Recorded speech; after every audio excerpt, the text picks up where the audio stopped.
নমস্কাৰ বন্ধু বান্ধৱীসকল, ৰঞ্জনৰ পাকঘৰৰ অন্য এটি ভিডিঅ'লৈ আপোনাক স্বাগতম।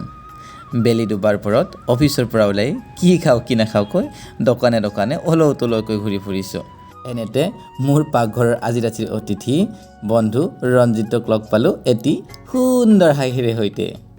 পিছে অফিচৰ পৰা ওলাই একাপ সুন্দৰ তন্দুৰী চাহৰ সোৱাদ লোৱা অভ্যাসটো মোৰ আছেই। বাইদেৱে চাহ বনাই থকা সময়ত কোনটোত কম আছিল কোনটোত বেছি আছিল তাকেহে চাই আছিলোঁ। ইমান সুন্দৰ চাহ তৈয়াৰ কৰি আছে, নোৱাৰিছোঁ আৰু বাইদেউ অলপ সোনকাল কৰক। ৰক্ষা এতিয়াহে, এতিয়া খোৱাহে কথা আৰু। উফ গৰম। চাহৰ পৰা পোনে পোনে আমি ম'ম' খাবলৈ গুচি গ'লোঁ। ম'ম' খাই থাকোঁতে আজিৰ অতিথিৰ এছিষ্টেণ্ট অতিথি বন্ধু চিন্টুৱে লগ দিলে। 6 মাইলৰ ম'ম' কিন্তু ঠিক আছে দেই, গোটেইখিনিয়ে খাই দিওঁ নেকি একেলগে। নোৱাৰিছোঁ পাই। এতিয়া আমি চানাৰ টোপোলা হাতত লৈ ঘৰমুৱা হ'লোঁ। চানা চবাই চবাই ৰাতিৰ ৰেচিপিত কি কি থাকিব তাকেই আলোচনা কৰি আছিলোঁ। এনেতে কেইটামান গুড আইডিয়া আহি গ'ল।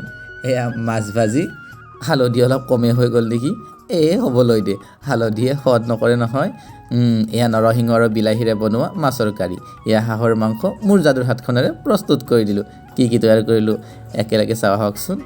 এয়া আমি ভাত দি দিলোঁ প্ৰথমতে, তাৰপিছত এয়া আমি বুটৰ দালি অকণমান দি দিছোঁ। এতিয়া আমি দি দিম ইয়াতে 1 পিচ ভজা মাছো, লগতে এইখিনি মাছৰ চালাড বনাইছিলোঁ, চালাডখিনিও দি দিছোঁ। এতিয়া দি দিছোঁ নৰসিংহ আৰু বিলাহীৰে বনোৱা মাছৰ কাৰী অকণমান। তাৰপিছত আমি দি দিছোঁ এয়া মায়ে বনোৱা জলফাইৰ আচাৰ অকণমান। মাছ আৰু মাংস থকা থালিত দালিয়ে ক'ত স্থান পায়, ছাইড কৰি দিলোঁ। এতিয়া আমি থালিখনত দি দিছোঁ কেইপিচমান গাজৰ, কেইপিচমান তিয়হ, এতিয়া দি দিছোঁ 2 পিচ নেমু, এতিয়া দি দিছোঁ কেইপিচমান পিঁয়াজৰ সৈতে এখন সুন্দৰ কাঁচা চালাড। ভোট জলকীয়াটো দিয়াই নাছিলোঁ। ৰ'ব আচল বস্তুটো দিয়াই নাই, এয়া হাঁহৰ মাংস। মেইন বস্তুটো পাহৰিয়ে গৈছিলোঁ। পাহৰি যোৱা নাই, ভাল বস্তুবিলাক এনেও দেৰিকৈ পায়। এতিয়া আমাৰ থালিখন প্ৰস্তুত হৈ গ'ল। থালিখন এওঁলোকলৈ আগবঢ়াই দি ভক্ষণ কৰিবলৈ অনুমতি প্ৰদান কৰা হ'ল। নাপায় আহাৰ গ্ৰহণ কৰক প্ৰভু বুলি সেৱাহে ধৰিলোঁ আৰু।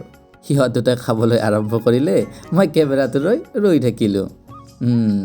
ৰিয়েকশ্যন চাই গম পাইছোঁ বেয়া হোৱা নাই চাগে। বন্ধু বান্ধৱীসকল, আজিৰ ৰেচিপি কেইটা কেনেকুৱা হৈছে এবাৰ জনাবচোন। এইটো যিহেতু মোৰ দ্বিতীয় ভিডিঅ', কিছুমান ভুল ক্ৰুটি থাকি যাব পাৰে, আপোনালোকে জনাব দেই। আপোনালোকৰ দিয়া পৰামৰ্শত পুনৰবাৰ মই শুধৰণ কৰিবলৈ চেষ্টা কৰিম। সিহঁত দুটাৰ খোৱা হোৱালৈকে মই কেমেৰাটো লৈ সুদূৰ দৰে ৰৈ থাকিলোঁ। এতিয়া আৰু মূৰ দাঙাৰ সময় নাই। মাছৰ টুকুৰাটো বোলে সৰু হৈছে। মই কথা দিছোঁ পুনৰবাৰ এদিন ডাঙৰ মাছৰ টুকুৰা লৈ তেওঁলোকক নিমন্ত্ৰণ দিম বুলি। বন্ধু বান্ধৱীসকল, আজিৰ ৰেচিপিটো ইমানখিনি আছিল। আপোনালোকে যদি মোৰ ভিডিঅ'বোৰ চাই ভাল পাইছে, লাইক কমেণ্ট শ্বেয়াৰ লগতে ছাবস্ক্ৰাইব কৰিবলৈ একেবাৰে নাপাহৰিব। বন্ধু বান্ধৱীসকল, মোৰ ভিডিঅ'বোৰ চাই থাকিব। মোৰ পাকঘৰৰ আলহী এদিন আপুনিও হ'ব লাগিব। আজিলৈ বাই।